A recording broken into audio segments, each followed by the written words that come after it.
ನಮಸ್ಕಾರ ಸ್ನೇಹಿತರೆ, ಇವತ್ತಿನ ಪ್ರಬಂಧ ಬುನಾದಿ ತರಗತಿಗೆ ತಮ್ಮೆಲ್ಲರಿಗೂ ಸ್ವಾಗತ ಸುಸ್ವಾಗತ. ನಾನು ಶಂಕರಾನಂದ ಬನಶಂಕರಿ. ಇವತ್ತು 10ನೇ ಸೀರೀಸನ್ನು ಮಾಡ್ತಾಯಿದ್ದೀವಿ. ಈಗಾಗಲೇ 9 ಕ್ಲಾಸ್ಗಳನ್ನ ಮಾಡಿದೆ. ಯಾರು 9 ಕ್ಲಾಸ್ಗಳನ್ನ ನೋಡಿಲ್ಲ, ದಯವಿಟ್ಟು ಆ 9 ಕ್ಲಾಸ್ಗಳನ್ನ ನೋಡ್ಕೊಂಬನ್ನಿ. ಭಾಳ ಅದ್ಭುತವಾಗಿರ್ತಕ್ಕಂಥ ಎಕ್ಸ್ಪೀರಿಯೆನ್ಸ್ ಇರುತ್ತೆ. ಇವತ್ತು ಒಂದು ನುಡಿ ಬೆಳಗು ಅಂತ ಬಂದಿದೆ. ಪ್ರತಿದಿನ ಈ ಒಂದು ಆರ್ಟಿಕಲ್ ನ್ಯೂಸ್ ಪೇಪರ್ದಲ್ಲಿ ಬಂದೇ ಬರುತ್ತೆ. ಇದನ್ನು ಗವಿಸಿದ್ದೇಶ್ವರ ಸ್ವಾಮೀಜಿಯವರು, ಉತ್ತರ ಕರ್ನಾಟಕದ ಪ್ರಸಿದ್ಧ ಸ್ವಾಮೀಜಿಗಳು, ನಡೆದಾಡುವ ದೇವರು ಅಂತೇಳಿ ನಾವು ಕರಿತೀವಿ, ಒಂದು ಕತೆ ಬರೆದಿದ್ದಾರೆ. ಏನು ಕತೆ ಅಂದರೆ, ಥಾಮಸ್ ಜೆಫರ್ಸನ್ ಅಂತಕ್ಕಂಥ ಒಬ್ಬರು ಅಮೇರಿಕಾದ ಅಧ್ಯಕ್ಷರಿದ್ದರು. ಅವರು ಮಾರು ವೇಷದಲ್ಲಿ ತಿರುಗಾಡಿ ಜನರ ಸ್ಥಿತಿಗತಿಗಳನ್ನು ತಿಳಿದುಕೊಳ್ತಾಯಿದ್ರು. ಮಾರು ವೇಷದಲ್ಲಿ ತನ್ನ ದೇಶದಲ್ಲಿ ತಿರುಗಿ ಈ ಒಂದು ಜನರ ಸ್ಥಿತಿಗತಿಗಳನ್ನು ತಿಳ್ಕೊಳ್ತಾ ಇದ್ದರು. ಒಂದು ದಿವಸ ಸಾಮಾನ್ಯ ರೈತನಂತೆ ಪಂಚತಾರ ಹೋಟೆಲ್ಗೆ ಹೋದರಂತೆ, ಸ್ಟಾರ್ ಹೋಟೆಲ್ಗೆ ಹೋದರಂತೆ. ಅವ್ರನ್ನ ಹೊರಗೆ ಹಾಕಲಾಯಿತು. ಸ್ವಲ್ಪ ಹೊತ್ತಿನ ನಂತರ ಹೋಟೆಲ್ ಮಾಲೀಕನಿಗೆ ಅವರು ಬಂದವರು ಯಾರು ಅಂತೇಳಿ ಗೊತ್ತಾಯಿತು. ಅಮೇರಿಕಾದ ಅಧ್ಯಕ್ಷರು ಅಂತ ಗೊತ್ತಾಯಿತು. ಅವರಲ್ಲಿ ಕ್ಷಮೆ ಕೇಳಿದ್ರಂತೆ. ನಿಮ್ಮ ಹೋಟೆಲ್ನಲ್ಲಿ ನನಗೆ ಯಾಕೆ ಜಾಗ ಕೊಡಲಿಲ್ಲ ಅಂತ ಕೇಳಿದಾಗ ಜೆಫರ್ಸನ್ನು ಕೇಳಿದರು, ಇಲ್ಲ, ನಮ್ಮ ಕೆಲಸಗಾರರು ನಿಮ್ಮನ್ನು ಹಳ್ಳಿ ಮನುಷ್ಯ ಅಂತ ತಿಳ್ಕೊಂಡು, ರೈತ ಅಂತ ತಿಳ್ಕೊಂಡು ನಿಮಗೆ ಸ್ಥಳ ಕೊಟ್ಟಿಲ್ಲ ಅಂತಂದ್ರಂತೆ. ಆವಾಗ ಜೆಫರ್ಸನ್ ಅವರು, ಯಾವ ದೇಶದ ಪಂಚತಾರ ಹೋಟೆಲ್ಗಳಲ್ಲಿ ಆ ದೇಶದ ರೈತ ಮತ್ತು ಅನ್ನದಾತನಿಗೆ ಪ್ರವೇಶ ಇಲ್ಲೋ, ಅಂದರೆ ಆ ದೇಶದ ಅಧ್ಯಕ್ಷನಿಗೂ ಕೂಡ ಅದರೊಳಗೆ ಹೋಗುವ ಯೋಗ್ಯತೆ ಇಲ್ಲ ಅಂತ ಹೇಳಿದ್ರಂತೆ. ಎಷ್ಟು ಅದ್ಭುತವಾಗಿರ್ತಕ್ಕಂಥ ಮಾತು ನೋಡಿ. ನಮ್ಮ ದೇಶದ ರೈತರು ಪಂಚತಾರ ಹೋಟೆಲ್ ಪ್ರವೇಶ ಕೇಳಿಲ್ಲ. ಅವರು ಕೇಳಿದ್ದು ಇಷ್ಟೇ: ಬಿತ್ತಲು ಒಂದಿಷ್ಟು ಬೀಜ, ಹೊಲಕ್ಕೆ ವಿದ್ಯುತ್, ನೀರು. ನಮ್ಮ ರೈತರಿಗೆ ಜನನಾಯಕ ಬೇಕಾಗಿಲ್ಲ, ಹೊಲಕ್ಕೆ ನೀರು ಕೊಡುವ ಜಲನಾಯಕರು ಬೇಕಾಗಿದ್ದಾರೆ. ನಮ್ಮ ರೈತರು ಬೆಳೆದ ಬೆಳೆಗಳಿಗೆ ಬೆಂಬಲ ಬೆಲೆ ಇಲ್ಲ, ಅವರಿಗೂ ಬೆಂಬಲ ಇಲ್ಲ. ಎಷ್ಟು ಅದ್ಭುತವಾಗಿರ್ತಕ್ಕಂಥ ಮಾತನ್ನು ಹೇಳಿದ್ದಾರೆ. ಇಂತಹ ಕಥೆಗಳು, ಇಂತಹ ವಿಷಯಗಳು ನಿಮಗೆ ಪ್ರಬಂಧ ಬರೆಯೋದಕ್ಕೆ ನೀವು ಉಪಯೋಗಿಸ್ಕೊಳ್ಬೋದು. ಎಂಥ ಪ್ರಬಂಧ ಬರೆಯೋಕ್ಕೆಂದರೆ, ರೈತರ ಆತ್ಮಹತ್ಯೆ ಬಗ್ಗೆ ಪ್ರಬಂಧಗಳು ಬರ್ತವೆ, ಕೃಷಿ ಸುಧಾರಣೆ ಬಗ್ಗೆ ಕೇಳ್ತಾರೆ, ರೈತ ಹೋರಾಟಗಳು ಮತ್ತು ಮಿನಿಮಮ್ ಸಪೋರ್ಟ್ ಪ್ರೈಸ್ ಅಂತಕ್ಕಂಥದ್ದು ಯಾವಾಗಲೂ ಕೂಡ ಹೋರಾಟ ಇರುತ್ತೆ. ಇಂಥ ಒಂದು ಎಸ್ಸೆಗಳು ಬಂದಾಗ ಇದನ್ನು ಬಳಸ್ಕೋಬೋದು. ಅದೇ ರೀತಿ ಕೊಪ್ಪಳದ ಗವಿಸಿದ್ದೇಶ್ವರ ಸ್ವಾಮೀಜಿಯವರು ಪ್ರತಿದಿನ ಕಥೆಗಳನ್ನು ಈ ಪ್ರಜಾವಾಣಿ ನ್ಯೂಸ್ ಪೇಪರಲ್ಲಿ ಬರೀತಾರೆ. ಅವುಗಳನ್ನು ತಾವು ಪ್ರಬಂಧದ ಪೀಠಿಕೆಯನ್ನಾಗಿ, ಉಪಸಂಹಾರವನ್ನಾಗಿ ಬಳಸ್ಕೋಬೋದು. ಬಟ್ ಇದನ್ನು ಗುರುತಿಸಬೇಕಾದ್ರೆ ನಿಮ್ಮಲ್ಲಿ ಅಂತರಂಗದ ಕಣ್ಣು ತೆರೆದು ನೋಡಬೇಕಾಗತ್ತೆ. ಓಕೆ, ಇವತ್ತಿನ ಎಸ್ಸೆ ಫೌಂಡೇಶನ್ ಕೋರ್ಸನ್ನು ಸ್ಟಾರ್ಟ್ ಮಾಡೋಣ. ಒಂದು ಬೆಸ್ಟ್ ಏನು ಬಂದಿದೆ, ಪ್ರಬಂಧ ಬಂದಿದೆ. ಈ ಪ್ರಬಂಧ ಪೊಲೀಸ್ ಸಬ್ ಇನ್ಸ್ಪೆಕ್ಟ್ರಿಗೆ ಹೇಳಿ ಮಾಡಿಸಿರ್ತಕ್ಕಂಥದ್ದು. ಯಾಕಂದರೆ ಈ ಒಂದು ಆರ್ಟಿಕಲನ್ನು ಬರೆದವರು ಹಿರಿಯ IPS ಅಧಿಕಾರಿಗಳು, MA ಸಲೀಂ ಅಂತೇಳಿ.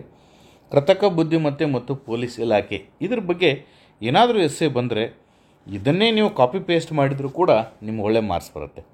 ಹೆಚ್ಚು ದಕ್ಷವಾಗಿರ್ತಕ್ಕಂತಹ ಕೃತಕ ಬುದ್ಧಿಮತ್ತೆ ಮಾದರಿಗಳನ್ನು ರೂಪಿಸಲು ಸಂಶೋಧನೆ ಬೇಕಿದೆ. ಪೊಲೀಸ್ ಜಗತ್ತಿನಲ್ಲಿ AI ಸಾಧ್ಯತೆ, ಇದನ್ನು ಆರ್ಟಿಕಲ್ ಬರೆದಿದ್ದಾರೆ. ಇವರು IPS ಆಫೀಸರ್ ಆಗಬೇಕಾದ್ರೆ ಇವರು ಕೂಡ UPSC ಪರೀಕ್ಷೆಯನ್ನು ಓದಿರ್ತಾರೆ. ಏನೋ ಸ್ವಲ್ಪ 10-12 ಅಂಕಗಳು ಕಡಿಮೆ ಬಿದ್ದು ಇವರು IAS ಆಗಿರೋಂಗಿಲ್ಲ ಅಷ್ಟೇ. ಆದರೆ ಎಷ್ಟು ಚಾನ್ಸ್ಗಳನ್ನ ಓದಿ ಅಲ್ಲಿ UPSCಯಲ್ಲಿ ಎಸ್ಸೆಗಳನ್ನ ಬರೆದು, ಆನ್ಸರ್ ರೈಟಿಂಗ್ ಬರೆದು ಪಾಸಾಗಿರ್ತಾರೆ ಇವರು. ಸೊ ದಟ್ ಇಂಥವರು ಬರೆದಿರ್ತಕ್ಕಂಥ ಆರ್ಟಿಕಲ್ಸ್ಗಳನ್ನು ವಿದ್ಯಾರ್ಥಿಗಳು ನೀವು ಓದಲಿಲ್ಲ ಅಂದರೆ ಮತ್ತಿನ್ನೆಂಥವ್ರದ್ದು ಓದ್ತೀರಪ್ಪ. ಏನು ಪಾಸಾಗಿರೋಂಗಿಲ್ಲ ಅವ್ರು. ಕೆಲವೊಬ್ಬರು ಒಂದು ಪೊಲೀಸ್ ಕಾನ್ಸ್ಟೇಬಲ್ ಆಗಿರೋಂಗಿಲ್ಲ, PSI ಆಗಿರೋಂಗಿಲ್ಲ, KS ಅಂತೂ ಪ್ರಿಲಿಮ್ಸ ಪಾಸ್ ಆಗಂಗಿಲ್ಲ. ಅವ್ರ ಪಾಠಗಳನ್ನ ಕೇಳ್ತಿರ್ತೀರಿ ನೀವು, ಕೂತ್ಸ್ಕೊಳ್ರೆ. ಹಾಗಾದ್ರೆ ನೀವು ಪಾಸ್ ಹಾಕಿರೇನು?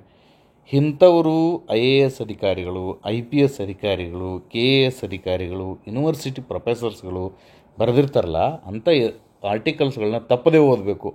ಅದರಿಂದ ಒಳ್ಳೆಯ ಮಾಹಿತಿ ಸಿಗುತ್ತೆ ನಿಮಗೆ. ನೀವು ಪೀಠಿಕೆ ಹಾಕೋಬೋದು ನೋಡಿ. ಕೃತಕ ಬುದ್ಧಿಮತ್ತೆ ತಂತ್ರಜ್ಞಾನವು ಸಂಪನ್ಮೂಲಗಳ ಪರಿಣಾಮಕಾರಿ ಹಂಚಿಕೆ, ಕಣ್ಗಾವಲು ವ್ಯವಸ್ಥೆ, ತನಿಖೆಯಲ್ಲಿ ನಿಖರತೆಯನ್ನು ಹೆಚ್ಚಿಸುವ ಮೂಲಕ ಕಾನೂನು ಜಾರಿ ಪ್ರಕ್ರಿಯೆಯಲ್ಲಿ ಪರಿವರ್ತನೆ ತರುತ್ತಿದೆ. ತಂತ್ರಜ್ಞಾನದ ಈ ಒಂದು ಮುನ್ನಡೆಯು ಗಣನೀಯ ಸಾಮರ್ಥ್ಯವನ್ನು ಒಳಗೊಂಡಿದೆ. ಆದರೂ ಕೂಡ AI ಬಳಕೆಯ ಮಹತ್ವದ ನೈತಿಕ ಮತ್ತು ಕಾನೂನು ಸವಾಲುಗಳನ್ನು ಹೊಂದಿದೆ. ಫಸ್ಟಿಗೆ ಅವರು ನೆಗೆಟಿವ್ನೇ ಸ್ಟಾರ್ಟ್ ಮಾಡಿದ್ದಾರೆ. ಬಟ್ ತಮ್ಮ ಆರ್ಟಿಕಲ್ದಕ್ಕೂ ಕೂಡ ಅದರ ಪೊಲೀಸ್ ಇಲಾಖೆಯಲ್ಲಿ ಅದರ ಉಪಯೋಗ ಏನಂತ ತಿಳ್ಕೊಂಡು ಹೋಗಿದ್ದಾರೆ. ಖಾಸಗಿತನ, ಪಾರದರ್ಶಕತೆಯ ಕೊರತೆ, ಸ್ಪಷ್ಟವಾದ ನಿಯಮಗಳ ಚೌಕಟ್ಟು, ಪಕ್ಷಪಾತಿತನದ ಕುರಿತಾದ ಸವಾಲುಗಳು ಇದೆ ಅಂತ ಬರ್ಕೊಂಡವರು ನೆಕ್ಸ್ಟ್ ಎಲ್ಲಿ ಹೋಗ್ತಾರಂದರೆ ಪಾಸಿಟಿವ್ ಹೋಗ್ತಾರೆ. ತಂತ್ರಜ್ಞಾನವನ್ನು ಜವಾಬ್ದಾರಿಯುತವಾಗಿ ಹಾಗೂ ಸಮಾನ ನೆಲೆಯಲ್ಲಿ ಕೆಲಸದಲ್ಲಿ ತೊಡಗಿಸಬೇಕು ಎಂದಾದರೆ ಈ ಸವಾಲುಗಳನ್ನು ಬಹಳ ಜಾಗರೂಕವಾಗಿ ಪರಿಶೀಲಿಸಬೇಕು. ಪೊಲೀಸರು ಜಾಗತಿಕ ಮಟ್ಟದಲ್ಲಿ ಕೂಡ AI ತಂತ್ರಜ್ಞಾನವನ್ನು ಬಳಸಿಕೊಂಡು ತಮ್ಮ ಕೆಲಸಗಳನ್ನು ಉತ್ತಮಪಡಿಸಿಕೊಳ್ಳುತ್ತಿದ್ದಾರೆ. ಲಾಸ್ ಏಂಜಲೀಸ್ನಲ್ಲಿ ಪ್ರೆಡ್ಫೋಲ್ ಎಂತಕ್ಕಂತಹ, ಇದು ನೆನಪಿಟ್ಟುಕೊಳ್ಳಿ, ಪ್ರೆಡ್ಫೋಲ್ ಅಂತಕ್ಕಂಥ AI ಉಪಕರಣವನ್ನು ಬಳಸಿ ಅಪರಾಧ ಪ್ರಕರಣಗಳ ದತ್ತಾಂಶ ವಿಶ್ಲೇಷಣೆ ನಡೆಸಿ ಅಪರಾಧ ಪ್ರಕರಣಗಳು ಹೆಚ್ಚು ನಡೆಯಬಹುದಾದ ಸ್ಥಳಗಳಲ್ಲಿ ಅಂದಾಜಿಸಲಾಗ್ತಾ ಇದೆ. ಮುಖವನ್ನು ಗುರುತಿಸುವ ತಂತ್ರಜ್ಞಾನವು ಚಿತ್ರಗಳನ್ನು ಪರಿಶೀಲಿಸಿ ವ್ಯಕ್ತಿಗಳನ್ನು ಗುರುತಿಸುತ್ತದೆ. AI ಆಧಾರಿತ ಭಾಷಾ ವಿಶ್ಲೇಷಣೆಯು ಸಾಮಾಜಿಕ ಜಾಲತಾಣಗಳ ಮೇಲೆ ಕಣ್ಣಿರಿಸಿ ಸಂಭಾವ್ಯ ಬೆದರಿಕೆಗಳನ್ನು ಗುರುತಿಸುತ್ತದೆ ಅಂತೇಳಿ ನೀಟಾಗಿ ಬರೆದಿದ್ದಾರೆ. ಹಾಗಾದರೆ ಈ ಒಂದು AI ಪೊಲೀಸ್ ಇಲಾಖೆಯಲ್ಲಿ ಎಲ್ಲೆಲ್ಲಿ ಬಳಕೆಯಾಗುತ್ತದೆ ಎಂಬುದರ ಬಗ್ಗೆ ಈ ಕೆಳಗಿನಂತೆ ವಿವರಿಸೋಣ ಅಂತ ಅನ್ನೋದು 1ನೇ ಪಾಯಿಂಟ್ ಹಾಕೋದು. ವಿಧಿವಿಜ್ಞಾನ ಪ್ರಯೋಗಾಲಯದಲ್ಲಿ ಬಳಕೆಯಾಗುತ್ತದೆ. 2ನೇ, ದತ್ತಾಂಶಗಳ ವಿಶ್ಲೇಷಿಸುವ ಸಮಯವನ್ನು ಕಡಿಮೆ ಮಾಡುತ್ತದೆ. 3ನೇದು, ದೂರುಗಳನ್ನು ದಾಖಲಿಸಿಕೊಳ್ಳುವ ಸಂದರ್ಭದಲ್ಲಿ ಉಪಯೋಗವಾಗುತ್ತದೆ. ಓಕೆ, 4ನೇದು ಹಾಕ್ಕೊಳ್ಳಿ, ಮತ್ತು ಇಲ್ಲೇ ಇದೆ ನೋಡಿ, ನ್ಯಾಯಾಂಗದಲ್ಲಿ ಬಳಕೆ ಮಾಡಲು ಅನುಕೂಲಕರವಾಗಿದೆ. 5ನೇದು, ಹಿಂದಿನ ಮತ್ತು ಇಂದಿನ ದತ್ತಾಂಶಗಳನ್ನು ವಿಶ್ಲೇಷಿಸಿ ಮುಂದಿನ ಆಗುಹೋಗುಗಳನ್ನು ಅಂದಾಜಿಸುವ ಸೌಲಭ್ಯವು ಪೊಲೀಸರಿಗೆ ಸಾರ್ವಜನಿಕರ ಸುರಕ್ಷತೆ ಸುಧಾರಿಸಲು ಅನುಕೂಲ ಆಗ್ತಾ ಇದೆ. 6ನೇದು, ಕಣ್ಗಾವಲು ವ್ಯವಸ್ಥೆ. ಕಣ್ಗಾವಲು ವ್ಯವಸ್ಥೆಯಲ್ಲಿ CCTV ಇರ್ತಾವೆ ಗೊತ್ತಾ, ಕಣ್ಗಾವಲು ವ್ಯವಸ್ಥೆಯಲ್ಲಿ ಮಷಿನ್ ಲರ್ನಿಂಗ್ ತಂತ್ರಜ್ಞಾನವನ್ನು ಅಳವಡಿಸುವುದು ಮನುಷ್ಯರ ಮುಖ ಗುರುತಿಸುವಲ್ಲಿ ಪೊಲೀಸರಿಗೆ ಮಹತ್ವದ ನೆರವು ನೀಡುತ್ತದೆ. 7ನೇದು, ಕೇಂದ್ರೀಕೃತವಾಗಿರ್ತಕ್ಕಂಥ ಸಂಚಾರ ನಿರ್ವಹಣೆ, ಟ್ರಾಫಿಕ್ ಮ್ಯಾನೇಜ್ಮೆಂಟ್ಗೂ ಕೂಡ ಇದು ಯೂಸ್ ಆಗುತ್ತೆ. 8ನೇದು, ಸೈಬರ್ ಕ್ರೈಮ್ಸ್ಗಳನ್ನು ಪತ್ತೆ ಹಚ್ಚಲು ಕೂಡ ಇದು ಅನುಕೂಲ ಆಗತ್ತೆ. 9ನೇದು, ಇಲ್ಲಿ ಸೈಬರ್ ಅಪರಾಧಗಳನ್ನು ತಡೆಯುವುದು ಕೂಡ ಮಹತ್ವದ್ದು. ಆದ ನಂತರ ವಿಚಾರ ಮಾಡೋದಕ್ಕಿಂತ ಅದನ್ನು ತಡೆಯೋದಕ್ಕೆ ಏನು ಉಪಯೋಗ ಆಗುತ್ತೆ ಅಂತ 9ನೇದು. 10ನೇದು, ಗುಂಡಿನ ದಾಳಿ ನಡೆದಲ್ಲಿ ಗುಂಡಿನ ಸದ್ದನ್ನು ಗುರುತಿಸತಕ್ಕಂತಹ ಸೆನ್ಸಾರ್ ಮೂಲಕ ಅದನ್ನು ಪತ್ತೆ ಹಚ್ಚುವುದಕ್ಕೆ ಉಪಯೋಗ ಆಗ್ತಾ ಇದೆ. ದತ್ತಾಂಶಗಳನ್ನೆಲ್ಲ ವಿಶ್ಲೇಷಿಸಿ ಮುಂದೆ ಇಲ್ಲಿ ಎಂತಹ ಕೃತ್ಯ ಸಂಭವಿಸಬಹುದು ಎಂಬುದನ್ನು ಊಹಿಸಲು. 12, ಜನಜಂಗುಳಿ ನಿಯಂತ್ರಣ ವ್ಯವಸ್ಥೆ. ಏನಾದರೂ ಬಂದೋಬಸ್ತ್ ಡ್ಯೂಟಿ ಇದ್ದಾಗ, ಇಲೆಕ್ಷನ್ಸ್ ಇದ್ದಾಗ ಜನಜಂಗುಳಿಯನ್ನು ನಿಯಂತ್ರಣ ಮಾಡೋದ್ರ ಬಗ್ಗೆ ಉಪಯೋಗ ಆಗುತ್ತೆ. 13ನಲ್ಲಿ, ತನಿಖೆಯಲ್ಲಿ ವಿಳಂಬ ಆದರೆ ಅದರ ಬಗ್ಗೆ ಮಾಹಿತಿಯನ್ನು ಒದಗಿಸಬಲ್ಲದು. 14ನೇದು, ಕಾನೂನು ಜಾರಿ ಸಂಸ್ಥೆಗಳು, ಅಕಾಡೆಮಿಕ್ ವಲಯದ ಸಂಸ್ಥೆಗಳು, ತಂತ್ರಜ್ಞಾನ ಕಂಪನಿಗಳ ನಡುವೆ ಸಮನ್ವಯವನ್ನು ಸಾಧಿಸಲು ಇದು ಅನುಕೂಲಕರ ಆಗ್ತಾ ಇದೆ ಅಂತ ತಿಳ್ಕೊಂಡು ಕೊನೆಗೆ ತಮ್ಮದೇ ಆಗಿರ್ತಕ್ಕಂತಹ ಒಂದು ಕನ್ಕ್ಲೂಷನ್ ಬರೆದಿದ್ದಾರೆ. ಇವು ಬಹಳ ಮೂಲಭೂತವಾದ ಅಂಶಗಳು. ಇವುಗಳ ಜೊತೆಯಲ್ಲಿಯೇ ಅಗತ್ಯಗಳಿಗೆ ಅನುಗುಣವಾಗಿ ಇನ್ನಷ್ಟು ಹೆಚ್ಚು ಒಗ್ಗಿಸಿಕೊಳ್ಳಬಹುದಾದ ಹೆಚ್ಚು ವಿಸ್ತೃತವಾದ ಡಿಜಿಟಲ್ ಸಾಕ್ಷ್ಯಗಳನ್ನು ನಿರ್ವಹಿಸಬಲ್ಲ AI ಮಾದರಿಗಳನ್ನು ಅಭಿವೃದ್ಧಿಪಡಿಸಲು ತಾಂತ್ರಿಕ ಅಭಿವೃದ್ಧಿಯ ಅಗತ್ಯವೂ ಇದೆ. ಕಾನೂನು ಜಾರಿ ಪ್ರಕ್ರಿಯೆಯಲ್ಲಿ ನಿಖರತೆ, ನ್ಯಾಯಸಮ್ಮತ ನಡೆ ಮತ್ತು ಸಾಮಾಜಿಕ ಪರಿಣಾಮಗಳನ್ನು ಖಾತ್ರಿಪಡಿಸಲು ನಿರಂತರ ಮೌಲ್ಯಮಾಪನ, ನಿರಂತರ ಸುಧಾರಣೆಗಳ ಅಗತ್ಯ ಇದೆ. AI ವ್ಯವಸ್ಥೆಯನ್ನು ಕಾಲಕಾಲಕ್ಕೆ ನಿಕಷಕ್ಕೆ ಒಳಪಡಿಸುವ ಮೂಲಕ ಇದನ್ನು ಸಾಧ್ಯವಾಗಿಸಬಹುದು. ಇದನ್ನು ಬರೆದವರು ಪೊಲೀಸ್ ಮಹಾನಿರ್ದೇಶಕರು, CID ಮತ್ತು ಆರ್ಥಿಕ ಅಪರಾಧಗಳು. ನೋಡಿ, ಪೊಲೀಸ್ ಇಲಾಖೆಗೆ ಸೇರುವವರು KSP ನಡೆಸ್ತದ ಇಲಾಖೆಯಲ್ಲಿ. KSP ನಡೆಸುವಾಗ ಕ್ವಶನ್ ಪೇಪರ್ ಸೆಟ್ ಮಾಡೋರು ಹಿರಿಯ ಬಹುಶಃ IPS ಅಧಿಕಾರಿಗಳಿದ್ದಾಗ ಅವರೇ ಬರೆದಿರ್ತಕ್ಕಂಥ ಆರ್ಟಿಕಲ್ಸ್ಗಳನ್ನು ಅವರೇ ಏನಾದರೂ ಸೆಟ್ ಮಾಡೋಕ್ಕೆ ಹೋದರೆ ಇಂಥ ಪ್ರಶ್ನೆಗಳನ್ನ ಸೆಟ್ ಮಾಡ್ತಕ್ಕಂಥ ಸಾಧ್ಯತೆ ಇರುತ್ತೆ. ಹಾಗಾಗಿ ಪೊಲೀಸ್ ಅಧಿಕಾರಿಗಳು ಏನಾದರೂ ಬರೆದಿದ್ರೆ, IAS ಅಧಿಕಾರಿಗಳೇನಾದರೂ ಬರೆದಿದ್ರೆ ತಪ್ಪದೇ ಆ ಆರ್ಟಿಕಲ್ಸ್ಗಳನ್ನು ಓದಿ ಕಟ್ ಮಾಡಿ ಇಟ್ಕೋಬೇಕು. ಹಿಂಗೆ ಓದೋಕ್ಕಾಗಂಗಿಲ್ಲ ಅಂದರೆ ಬನಶಂಕರ್ ಸರ್ ಕ್ಲಾಸ್ ಆದರೂ ಕೇಳಬೇಕು.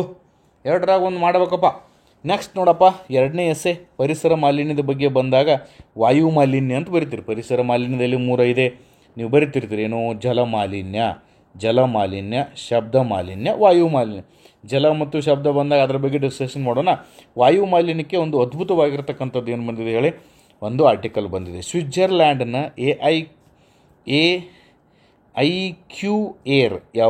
IQ Air ಅಂತಕ್ಕಂತಹ ಒಂದು ಸಂಸ್ಥೆ ವಿಶ್ವ ಗಾಳಿ ಗುಣಮಟ್ಟ ವರದಿಯನ್ನು ಇತ್ತೀಚೆಗೆ ಬಿಡುಗಡೆಗೊಳಿಸಿದೆ. ಭಾರತಕ್ಕೆ ಈ ವರದಿಯು ನೀಡಿರುವ ಸಂದೇಶವು ಅಹಿತಕರವೇ ಆಗಿದೆ. ಜಗತ್ತಿನಲ್ಲಿ ಅತಿ ಹೆಚ್ಚು ವಾಯು ಮಾಲಿನ್ಯ ಇರತಕ್ಕಂತಹ 20 ನಗರಗಳ ಪೈಕಿ 13 ನಗರಗಳು ಭಾರತದಲ್ಲಿವೆ. ಪ್ರತಿ ಘನಮೀಟರ್ ವಾಯು ಪ್ರದೇಶದಲ್ಲಿ 2.5 ಮೈಕ್ರೋಮೀಟರ್ ಅಥವಾ ಅದಕ್ಕಿಂತ ಚಿಕ್ಕ ಧೂಳಿನ ಕಣಗಳ ಪ್ರಮಾಣವು 5 ಮೈಕ್ರೋಗ್ರಾಮ್ಗಿಂತ ಕಡಿಮೆ ಇರಬೇಕು ಎಂಬ ಮಾನದಂಡವನ್ನು WHO ನಿಗದಿ ಮಾಡಿದೆ. ಆದರೆ ಭಾರತದ 1/3 ನಗರಗಳಲ್ಲಿ ಈ ಪ್ರಮಾಣವು ಇದರ 10 ಪಟ್ಟಿಗಿಂತ ಹೆಚ್ಚಿದೆ. ಭಾರತವು ಜಗತ್ತಿನಲ್ಲಿ 5ನೇ ಅತಿ ಹೆಚ್ಚು ಮಲಿನಗೊಂಡ ದೇಶವಾಗಿದೆ. ದೆಹಲಿಯು ಸತತ 6ನೇ ವರ್ಷವೂ ಕೂಡ ಅತಿ ಹೆಚ್ಚು ಮಾಲಿನ್ಯ ಇರತಕ್ಕಂತಹ ರಾಜಧಾನಿ ಎಂಬ ಹೆಸರನ್ನು ಪಡೆದುಕೊಂಡಿದೆ. ಇದೇ ನಿಮಗೆ ಪೀಠಿಕೆ ಆಯ್ತು ನೋಡಿ. ನೀವು ವಾಯು ಮಾಲಿನ್ಯ ಬರೆಯುವಾಗ ಇದನ್ನೇ ಪೀಠಿಕೆ ಹಾಕ್ಬೋದು. ಜೊತೆಗೆ ಅಂಕಿಅಂಶಗಳು ಎಷ್ಟು ಅದ್ಭುತವಾಗಿದೆ ನೋಡಿ. ಮೇಘಾಲಯದ ಬರ್ನಿಹಾಟ್ ಪಟ್ಟಣದ ಗಾಳಿಯು ಭಾರತದಲ್ಲಿ ಅತಿ ಹೆಚ್ಚು ಮಾಲಿನ್ಯವನ್ನು ಹೊಂದಿದೆ ಅಂತ ಬರೆದಿದ್ದಾರೆ. ಪಂಜಾಬ್ನ ಉಲ್ಲಂಪುರಂ ಪಟ್ಟಣವು ಕೂಡ ಅತಿ ಹೆಚ್ಚು ಮಾಲಿನ್ಯ ಹೊಂದಿರ್ತದೆ. ಸೊ ದಟ್ ಭಾರತವು 3ನೇ ಸ್ಥಾನದಿಂದ 5ನೇ ಸ್ಥಾನಕ್ಕೆ ಬಂದಿದೆ, ಒಪ್ಪೋಣ. ಆದರೆ ಇದೇನು ದೊಡ್ಡ ಸಾಧನೆ ಅಲ್ಲ, ಸಮಾಧಾನ ಪಟ್ಟುಕೊಳ್ಳುವಂತಹ ಸುಧಾರಣೆಯನ್ನು ಅಲ್ಲ ಅಂತ ಬರೆದಿದ್ದಾರೆ. ಹಾಗಾದರೆ ವಾಯು ಮಾಲಿನ್ಯದ ಪರಿಣಾಮಗಳೇನು? ಗಾಳಿಯ ಮಾಲಿನ್ಯ ಭಾರತದಲ್ಲಿ ಜನರ ಆರೋಗ್ಯಕ್ಕೆ ಗಂಭೀರವಾದ ಸಮಸ್ಯೆಯನ್ನು ತರುತ್ತದೆ. ನಿರೀಕ್ಷಿತ ಜೀವಿತಾವಧಿ 5.2 ವರ್ಷ ಕಡಿತವಾಗುತ್ತದೆ. ನೀವು 65 ವರ್ಷ ಬದುಕ್ತಿದ್ರೆ ಅಂದರೆ 60ಕ್ಕೆ ನೀವು ಸತ್ತು ಹೋಗಿಬಿಡ್ತೀರಿ. 2009ರಿಂದ 2019 ನಡುವೆ ಪ್ರತಿ ವರ್ಷ 15 ಲಕ್ಷ ಜನರು ಗಾಳಿಯ ಮಾಲಿನ್ಯದಿಂದ ಸತ್ತು ಹೋಗಿದ್ದಾರೆ ಎಂದು ಲೆಕ್ಕ ಹಾಕಲಾಗಿದೆ. ಈ ಸಂಖ್ಯೆಯು ಇನ್ನೂ ಹೆಚ್ಚಿರಬಹುದು. ಸಾವಷ್ಟೇ ಅಲ್ಲದೆ ವಿವಿಧ ರೀತಿಯ ಆರೋಗ್ಯ ಸಮಸ್ಯೆಗಳಿಗೆ ವಾಯು ಮಾಲಿನ್ಯವು ಕಾರಣವಾಗುತ್ತದೆ ಎಂದು ವಾಯು ಮಾಲಿನ್ಯದ ಕಾರಣ. ವಾಯು ಮಾಲಿನ್ಯದ ಪರಿಣಾಮ ಬರೆಯುವುದು. ಜನಸಾಂದ್ರತೆ ಹೆಚ್ಚಾಗಿರುವ ಕಾರಣ ಬೇರೆ ದೇಶಗಳಿಗಿಂತ ನಮ್ಮ ದೇಶದಲ್ಲಿ ಗಾಳಿಯ ಮಾಲಿನ್ಯವು ಹೆಚ್ಚಿನ ಸಮಸ್ಯೆ ಉಂಟು ಮಾಡುತ್ತದೆ. ನಮ್ಮಲ್ಲಿ ಜನಸಂಖ್ಯೆ ಹೆಚ್ಚಿದೆ, ಹಾಗಾಗಿ ವಾಯು ಮಾಲಿನ್ಯ ಹೆಚ್ಚಾಗುತ್ತೆ. ಆರ್ಥಿಕವಾಗಿ ಬಹುದೊಡ್ಡ ಮೊತ್ತದ ವೆಚ್ಚವಾಗಲು ಕಾರಣವಾಗುತ್ತದೆ. ಉತ್ಪಾದಕತೆಯು ಕುಂಠಿತವಾಗುತ್ತದೆ. ಗಾಳಿಯ ಮಾಲಿನ್ಯದ ಕುರಿತಾಗಿ ನಮಗೆ ದೊರೆತಿರುವ ಚಿತ್ರಣವು ಸಮಗ್ರವಲ್ಲ. ಮಾಲಿನ್ಯ ಸ್ಥಿತಿ ಇನ್ನೂ ಕೆಟ್ಟದಾಗಿದೆ ಅಂಥೇಳಿ ಬರೆದಿದ್ದಾರೆ. ಹಾಗಾದರೆ ಈ ವಾಯು ಮಾಲಿನ್ಯಕ್ಕೆ ಕಾರಣಗಳೇನು? ಕೈಗಾರಿಕೆಗಳು ಮತ್ತು ವಾಹನಗಳು, ಹೊಗೆ, ಕಟ್ಟಡ ನಿರ್ಮಾಣ ಮತ್ತು ಕಾಮಗಾರಿಗಳಿಂದ ಉಂಟಾಗುವ ಧೂಳು, ಆಯಾ ಕಾಲಕ್ಕೆ ಕೃಷಿ ತ್ಯಾಜ್ಯಕ್ಕೆ ಹಾಕುವ ಬೆಂಕಿಯು ಗಾಳಿಯ ಮಾಲಿನ್ಯದ ಮುಖ್ಯ ಕಾರಣವಾಗಿದೆ ಅಂತ ಬರೆದಿದ್ದಾರೆ. ಇದನ್ನೇ ಉಪಸಂಹಾರ ನೀಟಾಗಿ ನೋಡಿ. ಏನಿದೆ? ನೀತಿ ಮತ್ತು ಅನುಷ್ಠಾನಕ್ಕೆ ಸಂಬಂಧಿಸಿ ಮಾಡಬೇಕಾಗಿರ್ತಕ್ಕಂತಹ ಕೆಲಸಗಳು ಬಹಳಷ್ಟಿವೆ. ಸರ್ಕಾರಗಳು ಮತ್ತು ವಿವಿಧ ಸಂಸ್ಥೆಗಳು ಸಾಮಾನ್ಯವಾಗಿ ಪರಸ್ಪರ ದೂಷಿಸುತ್ತಾ ಇರುತ್ತವೆ. ಗಾಳಿಯ ಮಾಲಿನ್ಯ ತಡೆಗಟ್ಟಲು ಅಗತ್ಯವಾದ ಕ್ರಮಗಳನ್ನು ಕೈಗೊಳ್ಳಲಾಗಿಲ್ಲ. ರಾಜಕೀಯ ಇಚ್ಛಾಶಕ್ತಿಯ ಕೊರತೆಯಂತೂ ವ್ಯಾಪಕವಾಗಿದೆ. ಕಠಿಣವಾದ ನಿಯಂತ್ರಣ ಕ್ರಮಗಳನ್ನು ಯೋಜಿಸಿ ಕಟ್ಟುನಿಟ್ಟಾಗಿ ಜಾರಿ ತರಬೇಕಾಗಿದೆ. ಶುದ್ಧ ಇಂಧನದತ್ತ ವರ್ಗಾವಣೆಗೊಳ್ಳುವುದಕ್ಕೆ ಮತ್ತು ಮಾಲಿನ್ಯ ತಡೆ ಕ್ರಮಗಳನ್ನು ಕೈಗೊಳ್ಳುವುದಕ್ಕೆ ಉತ್ತೇಜನ ನೀಡಬೇಕಿದೆ. ಒಂದು ಕಾಲದಲ್ಲಿ ಅತ್ಯಂತ ಮಲಿನ ನಗರವಾಗಿರ್ತಕ್ಕಂತಹ ಚೀನಾದ ಬೀಜಿಂಗ್ ಈಗ ಶುದ್ಧ ನಗರವಾಗಿ ಪರಿವರ್ತನೆಯಾಗಿದೆ.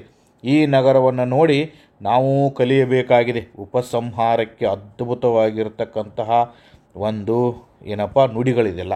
ಈ ಥರ ನೀವು ವೈಜ್ಞಾನಿಕವಾಗಿ ಈಗಾಗಲೇ ಪ್ರೂವನ್ ಆಗಿರ್ತಕ್ಕಂತಹ, ಈಗಾಗಲೇ ಅದು ನೈಜವಾಗಿರ್ತಕ್ಕಂತಹ ಉಪಸಂಹಾರಗಳು, ಪೀಠಿಕೆಗಳನ್ನು ಹಾಕುವುದರಿಂದ ಅದ್ಭುತವಾದ ಅಂಕಗಳು ಬರೋದಕ್ಕೆ ಸಾಧ್ಯ ಇದೆ. ಪ್ರಚಲಿತ ಘಟನೆಗೆ ಬರೋಣ.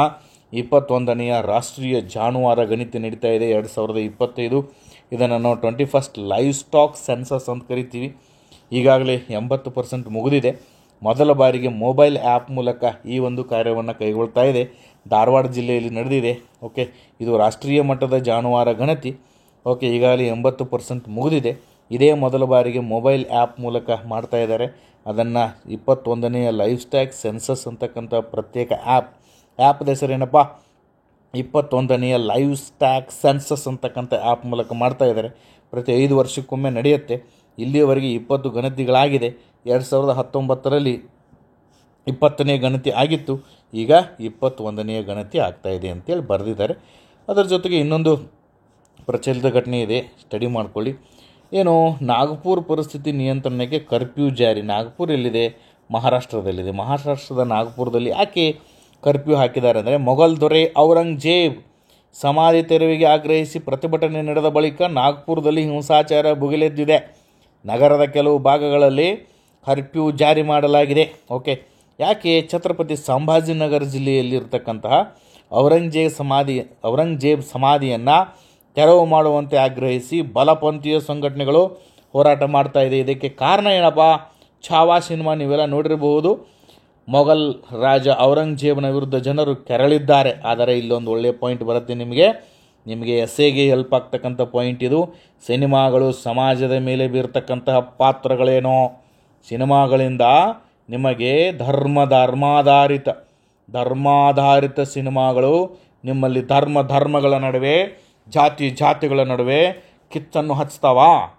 ಎಂತಹ ಸಿನಿಮಾಗಳು ನಮಗೆ ಬೇಕು, ಎಂತಹ ಸಿನಿಮಾಗಳು ನಮಗೆ ಬೇಡ ಎಂಬುದರ ಬಗ್ಗೆ, ಸಿನಿಮಾದ ಬಗ್ಗೆ ಎಸ್ಸೆ ಬಂದಾಗ ತಾವು ಬರ್ಕೋಬೇಕು. ಹಾಗಾದರೆ ಈ ಔರಂಗಜೇಬ್ ಅಂದರೆ ನಿಮಗೇನು ಗೊತ್ತಾಗುತ್ತೆ? ಹಿಸ್ಟ್ರಿ ನೋಡಿ, ನ್ಯೂಸ್ ಪೇಪರ್ದಲ್ಲಿ ಹಿಸ್ಟ್ರಿನೂ ಕೂಡ ಇರುತ್ತೆ. 1658ರಿಂದ 1705 ಅಂದರೆ 49 ವರ್ಷಗಳ ಕಾಲ ಆಡಳಿತ ಮಾಡಿದವನು ಔರಂಗಜೇಬ್. ಶಹಜಾನನ ಮಗ ಇವನು. ಇವನಿಗೆ 4 ಜನ ಮಕ್ಕಳಿರ್ತಾರೆ ಶಹಜಾನನಿಗೆ: ದಾರಾ ಶಿಕೋ, ಶುಜಾ, ಔರಂಗಜೇಬ್ ಮತ್ತು ಮುರಾದ್. ಓಕೆ, ಇವನೆಷ್ಟು ಔರಂಗಜೇಬ್ ಎಷ್ಟು ಧರ್ಮಾಂಧನಾಗಿದ್ದ ಅಂದರೆ, ಎಷ್ಟು ಇವನು ಕೊಲೆಗಡಕನಾಗಿದ್ದ ಅಂದರೆ, ದಾರಾ ಮತ್ತು ಮುರಾದ್ ಅಂತಕ್ಕಂತಹ ತನ್ನ ಸ್ವಂತ ಅಣ್ಣ ತಮ್ಮಂದಿರನ್ನ ಕೊಂದು ಆಡಳಿತಕ್ಕೆ ಬರ್ತಾನೆ. ಸುಜಾ ಇವನು ಕಂಡು ಓಡಿ ಹೋಗಿಬಿಡ್ತಾನೆ ಅವನು. ಹೀಗಾಗಿ 4 ಜನರಲ್ಲಿ 3 ಜನರನ್ನು ಓಡಿಸಿಬಿಟ್ಟು ಕೊಂದು ಹಾಕಿಬಿಟ್ಟು ತನ್ನ ತಂದೆಯನ್ನೇ ಆಗ್ರಾದ ಕೋಟೆಯಲ್ಲಿ ಬಂಧಿಸಿಬಿಟ್ಟು ಆಡಳಿತ ಮಾಡಿರ್ತಕ್ಕಂತಹ ಔರಂಗಜೇಬ್ ಇತಿಹಾಸದ ಒಂದು ಕಪ್ಪು ಚುಕ್ಕಿ ಅಂತ ಹೇಳ್ಬೋದು ನಾವು. ಓಕೆ, ಹಾಗಾದರೆ ಒಂದು ಕಮೆಂಟ್ ಮಾಡಿ, ಈ ಔರಂಗಜೇಬನ ತಾಯಿ ಹೆಸರೇನು? ಈ ಔರಂಗಜೇಬನ ತಾಯಿ ಹೆಸರನ್ನು ಕಮೆಂಟ್ ಮಾಡಿ, ಕಮೆಂಟ್ ಬಾಕ್ಸಲ್ಲಿ ನೋಡೋಣ. ಮತ್ತೊಂದು ಪ್ರಚಲಿತ ಘಟನೆ, ಯುದ್ಧ ನಡೀತಾ ಇದೆ. ಪ್ರೀತಿಯಲ್ಲಿ ಯುದ್ಧದಲ್ಲಿ ಸರಿ ತಪ್ಪು ಎಂಬುದಿಲ್ಲ ಅಂತೊಂದು ಹಾಡಿದೆ ನೋಡಿ. ಯುದ್ಧ ನಡೆದರೆ, ಪ್ರೀತಿ ನಡೆದರೆ ಅಲ್ಲಿ ಸರಿ ತಪ್ಪು ಅಂತಕ್ಕಂಥದ್ದಿಲ್ಲ. ಯುದ್ಧಕ್ಕೆ ಕದನ ವಿರಾಮ ಘೋಷಿಸಿದರೂ ಕೂಡ ಅದನ್ನು ಗೌರವಿಸದೆ ಇಸ್ರೇಲ್ ಹಠಾತ್ತನೆ ದಾಳಿ ಮಾಡಿದೆ. ಹಮಾಸ್ ಮೇಲೆ 4 ಜನರ ಸಾವಾಗಿದೆ. ಗಾಜಾ ಪಟ್ಟಿಯ ಹಲವೆಡೆ ಮಂಗಳವಾರ ನಸುಕಿನಲ್ಲಿ ಇಸ್ರೇಲ್ ವೈಮಾನಿಕ ದಾಳಿ ನಡೆಸಿದೆ. ಹಮಾಸ್ ಬಂಡುಕೋರರನ್ನು ಗುರಿಯಾಗಿಸಿಕೊಂಡು ಈ ದಾಳಿ ನಡೆಸಿರುವುದಾಗಿ ಇಸ್ರೇಲ್ ಹೇಳಿದೆ. ಈ ದಾಳಿಯಲ್ಲಿ 400ಕ್ಕೂ ಹೆಚ್ಚು ಮಂದಿ ಜೀವವನ್ನು ಕಳೆದುಕೊಂಡಿದ್ದಾರೆ, 500ಕ್ಕೂ ಹೆಚ್ಚು ಮಂದಿ ಗಾಯಗೊಂಡಿದ್ದಾರೆ. ಹಮಾಸ್ ಮತ್ತು ಇಸ್ರೇಲ್ ನಡುವೆ ಜನವರಿಯಲ್ಲಿ ಕದನ ವಿರಾಮ ಜಾರಿಯಲ್ಲಿ ಇತ್ತು. ಆದರೆ ಇಸ್ರೇಲ್ ನಡೆಸಿರ್ತಕ್ಕಂತಹ ಈ ಒಂದು ಭಾರೀ ಪ್ರಮಾಣದ ದಾಳಿ ಕದನ ವಿರಾಮವನ್ನು ಉಲ್ಲಂಘಿಸಿದೆ. ಅದಕ್ಕೆ ಹೇಳ್ತಾರೆ, ವಿಶ್ವಸಂಸ್ಥೆಯ ಪ್ರಧಾನ ಕಾರ್ಯದರ್ಶಿ ಯಾರಪ್ಪ, ಆಂಟೋನಿಯೋ ಗುಟೆರಸ್ ಹೇಳ್ತಾರೆ, ಗಾಜಾ ಮೇಲೆ ಇಸ್ರೇಲ್ ನಡೆಸಿರ್ತಕ್ಕಂತಹ ವಾಯು ದಾಳಿಯ ಬಗ್ಗೆ ತಿಳಿದು ಆಘಾತವಾಗಿದೆ. ಗಾಜಾದಲ್ಲಿ ಕದನ ವಿರಾಮ ಒಪ್ಪಂದವನ್ನು ಗೌರವಿಸಬೇಕು ಅಂತ ಹೇಳಿದ್ದಾರೆ. ಓಕೆ, ಕದನ ವಿರಾಮವನ್ನು ಕಾಪಾಡಿಕೊಳ್ಳಬೇಕು. ಅಲ್ಲಿನ ಜನ ಈಗಾಗಲೇ ಬಹಳ ಸಂಕಷ್ಟದಲ್ಲಿದ್ದಾರೆ ಅಂತೇಳಿ ಆಸ್ಟ್ರೇಲಿಯಾದ ಪ್ರಧಾನಿ ಆಂಟನಿ ಆಲ್ಬನೀಸ್ ಹೇಳ್ತಾರೆ, ಖಂಡಿಸ್ತಾರೆ. ಇಸ್ರೇಲ್ ಪಡೆಗಳು ಗಾಜಾದಲ್ಲಿ ದಾಳಿ ಮುಂದುವರಿಸಿರುವುದನ್ನು ಯುರೋಪಿಯನ್ ಯೂನಿಯನ್ ಒಕ್ಕೂಟದ ಮುಖ್ಯಸ್ಥ ಆಂಟೋನಿಯೋ ಕೋಟಾ, ಯುರೋಪಿಯನ್ ಯೂನಿಯನ್ ಅಂತ ಹೇಳಿದೆ ನಾನು. ಯುರೋಪಿಯನ್ ಯೂನಿಯನ್ದ ಮುಖ್ಯಸ್ಥ ಯಾರಪ್ಪ? ಆಂಟೋನಿಯೋ ಕೋಟಾ. ಹೀಗೆ ಅದರ ಮುಖ್ಯಸ್ಥರು, ಅದರ ಬಗ್ಗೆ ಕೇಂದ್ರ ಕಚೇರಿ, ಇದ್ರ ಬಗ್ಗೆ ಎಲ್ಲನೂ ಕೂಡ ನ್ಯೂಸ್ ಪೇಪರ್ದಲ್ಲಿ ಬಂದಿರ್ತವೆ. ಅದಕ್ಕೆ ಯುರೋಪಿಯನ್ ಯೂನಿಯನ್ ಬಗ್ಗೆ ನೋಟ್ಸ್ ಮಾಡಬೇಕು, ನೋಟ್ಸ್ ಮಾಡಿ ನನಗೆ ಹಾಕಬೇಕು. 9242014944. ಓಕೆ, ಇದೊಂದು ನೋಟ್ಸ್ ಮಾಡಿ ಹಾಕಿ ನೋಡೋಣ ಯಾರು ಬೆಸ್ಟ್ ನೋಟ್ಸ್ ಮಾಡ್ತೀರಿ ಅನ್ನೋದನ್ನು ನನಗೆ ಗೊತ್ತಾಗುತ್ತೆ. ವೃದ್ಧ ಜೀವಿಗಳಿಗೆ ಕಾನೂನಿನ ಅಭಯ. ಓಕೆ, ಇದ್ರ ಮೇಲೂ ಕೂಡ ಪ್ರಬಂಧಗಳು ಬರಬಹುದು, ಬಟ್ ನಾನೇನಷ್ಟು ಇದ್ರ ಬಗ್ಗೆ ಪ್ರಬಂಧಗಳು ಬರುತ್ತೆ ಅಂತ ಹೇಳಲ್ಲ, ಕೆಲವೊಬ್ಬರು ಹೇಳ್ತಾ ಇದ್ದಾರೆ. ಆದರೂ ವಿಷಯ ತಿಳ್ಕೊಳ್ಳಿ. ಪೋಷಕರು ಮತ್ತು ಹಿರಿಯ ನಾಗರಿಕರ ನಿರ್ವಹಣೆ ಮತ್ತು ಕಲ್ಯಾಣ ಕಾಯ್ದೆ 2007 ಸೆಕ್ಷನ್ 23ಕ್ಕೆ ಮಕ್ಕಳ ಆಸ್ತಿ ಹಕ್ಕು ರದ್ದುಗೊಳಿಸಿ ಅವಕಾಶ ನೀಡಲು ಕಾಯ್ದೆಗೆ ಕಟ್ಟುನಿಟ್ಟಿನ ಕ್ರಮವನ್ನು ಜರುಗಿಸಬಹುದು. ಸೆಕ್ಷನ್ 23 ಬಗ್ಗೆ ತಿಳ್ಕೊಳ್ಳಿ. ಸೆಕ್ಷನ್ 23 ಕ್ಲಾಸ್ 1, ಕ್ಲಾಸ್ 2, ಕ್ಲಾಸ್ 3 ಬಗ್ಗೆ ಏನು ಹೇಳಿದ್ದಾರೆ ಎಂಬುದನ್ನು ಡಿಟೇಲ್ ಆರ್ಟಿಕಲ್ ಓದಿದರೆ ಸಾಕು, ಹೆಚ್ಚು ತಿಳ್ಕೊಳ್ಳೋ ಅವಶ್ಯಕತೆ ಇಲ್ಲ, ಓದ್ಕೊಂಬಿಡಿ. ಸೈನ್ಸ್ ಆ್ಯಂಡ್ ಟೆಕ್ನಾಲಜಿಯಲ್ಲಿ ಬಂದಿದೆ ಪರಮಾಣು ಬ್ಯಾಟರಿ, ಭವಿಷ್ಯದ ಶಕ್ತಿ ಕೋಶ. ನೋಡಿ, ನಾವು ಮೊಬೈಲ್ದಲ್ಲಿ ಬ್ಯಾಟ್ರಿ ಈಗ ಒಂದು ಅರ್ಧ ದಿನವೂ ಬ್ಯಾಟ್ರಿ ಬರ್ತಾ ಇಲ್ಲ ನಮ್ಮದೀಗ. ಆದರೆ ರಿಚಾರ್ಜ್ ಮಾಡದೆಯೇ 100 ವರ್ಷಗಳ ಕಾಲ ಕೆಲಸ ಮಾಡಬಲ್ಲ ಪರಮಾಣು ಶಕ್ತಿ ಆಧಾರಿತ ಸಣ್ಣ ಬ್ಯಾಟರಿಯ ಮೂಲ ಮಾದರಿಯನ್ನು ಅಭಿವೃದ್ಧಿಪಡಿಸಿರುವುದಾಗಿ ಚೀನಾದ ವಿಕ್ಸಿ ಬೇಟಾ ಫಾರ್ಮ್ಯಾಟಿಕ್ ಕಂಪ್ನಿ ಕಳೆದ ವಾರ ಹೇಳಿಕೊಂಡಿದೆ. ಓಕೆ, ಈಗಾಗಲೇ ಕಳೆದ ವರ್ಷ ಜನವರಿಯಲ್ಲಿ ಚೀನಾದ ರಾಜಧಾನಿ ಬೀಜಿಂಗ್ನಲ್ಲಿ ಬಿಟಾವೋಲ್ಫ್ ಟೆಕ್ನಾಲಜಿ ಎಂಬ ನವೋದ್ಯಮ ಕಂಪನಿಯು ರಿಚಾರ್ಜ್ ಮಾಡದೆ 50 ವರ್ಷಗಳ ಕಾಲ ನಿರಂತರವಾಗಿ ಕಾರ್ಯನಿರ್ವಹಿಸಬಲ್ಲ ನಾಣ್ಯಕ್ಕಿಂತ ಚಿಕ್ಕ ಗಾತ್ರದ ಪರಮಾಣು ಶಕ್ತಿ ಆಧಾರಿತ BV100 ಎಂಬ ಪುಟಾಣಿ ಬ್ಯಾಟರಿಯನ್ನು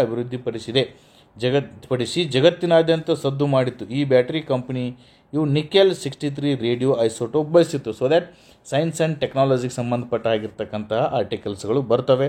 KSದಲ್ಲಿ ಇಂಥ ಪ್ರಶ್ನೆಗಳನ್ನ ಕೇಳ್ತಾರೆ, ನೆನಪಿನಲ್ಲಿ ಇಟ್ಕೊಳ್ಳಿ. ಅದಾದ ನಂತರ ನಮ್ಮ ಜಲವಿವಾದಗಳು ಆಗಾಗ ಜರುಗ್ತಾನೆ ಇರ್ತವೆ. ಜಲವಿವಾದಗಳು, ಕಾವೇರಿ ಜಲವಿವಾದ ಇದೆ ಕರ್ನಾಟಕ ಮತ್ತು ತಮಿಳುನಾಡು ನಡುವೆ. ಅದೇ ರೀತಿ ಈ ತಮಿಳುನಾಡಿನೊಂದಿಗೆ ದಕ್ಷಿಣ ಪಿನಾಕಿನಿ ಅಂತ ಒಂದು ಕರಿತೀವಿ ನಾವು. ಪೆನ್ನಾರ್ ನದಿಯನ್ನು ದಕ್ಷಿಣ ಪಿನಾಕಿನಿ ಅಂತ ಕರಿತೀವಿ. ಈ ನದಿ ನೀರಿನ ಹಂಚಿಕೆಗೆ ಸಂಬಂಧಿಸಿರ್ತಕ್ಕಂತೆ ಈಗಾಗಲೇ ವಿವಾದಗಳನ್ನು ಬಗೆಹರಿಸಲು ಕೇಂದ್ರ ಜಲಶಕ್ತಿ ಸಚಿವರಾಗಿರ್ತಕ್ಕಂಥ CR ಪಾಟೀಲ್ ಅವರು ಮಂಗಳವಾರ ಕರೆದಿದ್ದ ಸಂಧಾನ ಸಭೆಯನ್ನು ತಮಿಳುನಾಡು ಬಹಿಷ್ಕರಿಸಿತು. ಇದರಿಂದ ಮಾತುಕತೆ ಮೂಲಕ ವಿವಾದ ಬಗೆಹರಿಸಲು ಕರ್ನಾಟಕ ಉತ್ಸುಕತೆ ತೋರಿತ್ತು. ಆದರೆ ದಕ್ಷಿಣ ಪಿನಾಕಿನಿ ನದಿಯ ಕಣಿವೆಯಲ್ಲಿ ಕರ್ನಾಟಕ ಸರ್ಕಾರವು ಮಾರ್ಕಂಡೇಯ ನದಿಗೆ ಅಡ್ಡಲಾಗಿ ಅಣೆಕಟ್ಟನ್ನು ನಿರ್ಮಿಸಿದೆ ಎಂದು ತಿಳ್ಕೊಳ್ಳಿ. ಅದಕ್ಕೆ ತಮಿಳುನಾಡು ಸರ್ಕಾರ ಸುಪ್ರೀಂ ಕೋರ್ಟ್ಗೆ 2018 ಮೇ 18ರಂದು ಅರ್ಜಿ ಸಲ್ಲಿಸಿತ್ತು. ಜಲವಿವಾದ ನ್ಯಾಯಮಂಡಳಿ ಸ್ಥಾಪಿಸುವಂತೆ ಒತ್ತಾಯಿಸಿ ತಮಿಳುನಾಡು ಸರ್ಕಾರ ಕೇಂದ್ರ ಸರ್ಕಾರಕ್ಕೆ 2019 ನವೆಂಬರ್ ತಿಂಗಳಲ್ಲಿ ಮನವಿಯನ್ನು ಮಾಡಿತ್ತು. ಆದರೆ ಈ ಸಭೆಯನ್ನು ಕರೆದಿದ್ದಾರೆ. ಆ ಸಭೆಯನ್ನು ತಮಿಳುನಾಡು ಸರ್ಕಾರ ಬಹಿಷ್ಕರಿಸಿದೆ. ಓಕೆ, ಅದೇ ರೀತಿ ಬಂತು DNA ರೋಬೋ ಅಂತಕ್ಕಂಥ ಒಂದು ಆರ್ಟಿಕಲ್ ಇದೆ. ಈ ಆರ್ಟಿಕಲನ್ನು ಕರೆಂಟ್ ಅಫೇರ್ಸ್ಗಾಗಿ ನೀವು ಓದ್ಕೊಳ್ಳಿ. APSCಗೆ ಕಾಯಕಲ್ಪ ಸಿಗಬಹುದೇ ? ತೀವ್ರವಾಗಿರ್ತಕ್ಕಂತಹ ಹೋರಾಟದ ಫಲವಾಗಿ ಇವತ್ತು ಕರ್ನಾಟಕ ಲೋಕಸೇವಾ ಆಯೋಗವನ್ನು ಸ್ವಚ್ಛಗೊಳಿಸಲು ಸದನದಲ್ಲಿ ಪಕ್ಷಾತೀತವಾಗಿ ಒತ್ತಾಯ ಮಾಡಲಾಗಿದೆ. APSCಗೆ ಆರಂಭಿಕ ಚಿಕಿತ್ಸೆ ಮಸೂದೆಗೆ ಒಪ್ಪಿಗೆ ಸಿಕ್ಕಿದೆ. ಇನ್ನಾದರೂ ಒಳ್ಳೆಯ ಸಮಯ ಅಭ್ಯರ್ಥಿಗಳಿಗೆ ಬರಬಹುದಾ ಅಂತಕ್ಕಂತಹ ಆಶಾವಾದದೊಂದಿಗೆ ಇವತ್ತಿನ ಈ ಒಂದು ತರಗತಿಯನ್ನು ಮುಕ್ತಾಯ ಮಾಡೋಣ. ಸರಿಯಾಗಿ 10 ಗಂಟೆಗೆ 10 ನಿಮಿಷಗಳ ಈ ಒಂದು ತರಗತಿಯನ್ನು ತಾವು ನೋಡ್ತಾ ಇದ್ದೀರಿ. ದಯವಿಟ್ಟು ಎಷ್ಟು ವಿದ್ಯಾರ್ಥಿಗಳು ನೋಡ್ತಾ ಇದ್ದೀರಿ ಸಂಪೂರ್ಣವಾಗಿ ತರಗತಿ ನೋಡೋರು ಕಮೆಂಟ್ ಮಾಡಿ, ನಾನು ಈ ತರಗತಿಯನ್ನು ಸಂಪೂರ್ಣವಾಗಿ ನೋಡಿದೆ ಅಂತ ನೀವು ಏನಾದರೂ ಕಮೆಂಟ್ ಹಾಕಿದರೆ ನಮಗೂ ಕೂಡ ಪ್ರತಿದಿನ ಸರಿಯಾಗಿ 10 ಗಂಟೆಗೆ ಈ ಒಂದು ತರಗತಿ ಮಾಡೋದಕ್ಕೆ ಉತ್ಸಾಹ ಬರುತ್ತೆ ಅಂತ ಹೇಳ್ತಾ ಇದ್ದೀನಿ. ನಮ್ಮ ಈ ಉತ್ಸಾಹಕ್ಕೆ ನಿಮ್ಮ ಪ್ರೋತ್ಸಾಹ ಇರಲಿ ಅಂತ ಹೇಳ್ತಾ ಇವತ್ತಿನ ತರಗತಿ ಮುಗಿಸ್ತಾ ಇದ್ದೀವಿ. ಶುಭರಾತ್ರಿ.